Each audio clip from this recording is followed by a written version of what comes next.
নমস্কার। যদি রাস্তাঘাটে চলতে ফিরতে কোনো সময় কোনো কয়েন পেয়ে যান, অবশ্যই সেটা নিজের কাছে সুরক্ষিতভাবে রেখে দেবেন। ওটাকে কোনো মতেই কোনো দান করবেন না, কোনো মন্দিরেও দেবেন না, কোনো গরিব কাউকেও দেবেন না। সেটা কি হচ্ছে সেটা আপনি জেনে নেন। আগে আপনার দিব্য শক্তি আপনাকে জানাচ্ছে যে আপনার ভাগ্যের দোয়ার আপনার সামনে চলে এসেছে।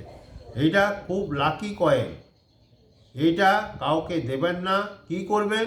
বাড়িতে চলে আসুন, একটা লাল কাপড়ের পেতে তার উপর কয়েনটিকে রেখে ভালো করে বেঁধে একটা চিহ্ন দিয়ে রাখুন, যাতে না হারিয়ে যায়। কাউকে দিবেন না, এটাকে কোনো অর্থস্থানে রেখে দিন, রাখুন।